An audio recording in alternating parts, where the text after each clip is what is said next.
Først der starter man med at finde alle priserne på de materialer, man har brugt. Det har vi så her.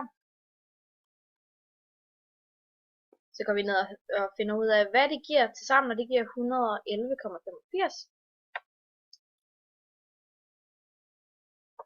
Efter det, så skal vi have lagt det hele sammen og fundet kostprisen på 10 styks.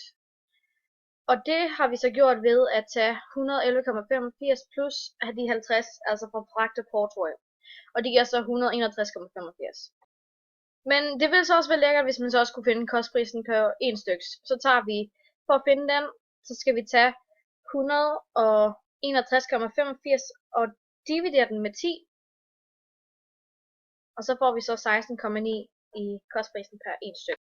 For at finde bruttosfortjenesten, så tager vi 16,19 og dividerer den, ganger den med 85%, og så får vi 13,82 i bruttofortjenesten. Derefter lægger vi de to tal sammen, og så bliver det 30 kroner. Nu fik vi at vide, at vi ikke skulle have procent på vores udregning.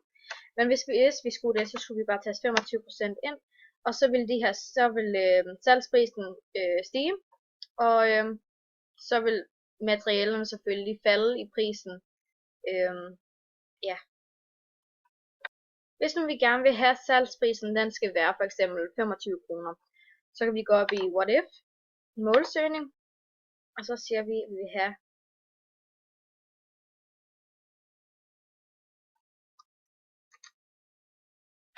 den der værdi til 25, og så trykker på 85%. Så regner den sammen, og det bliver så i stedet for 54%, for vi kan få den ned på 25%, eller 25 kroner i salgsprisen.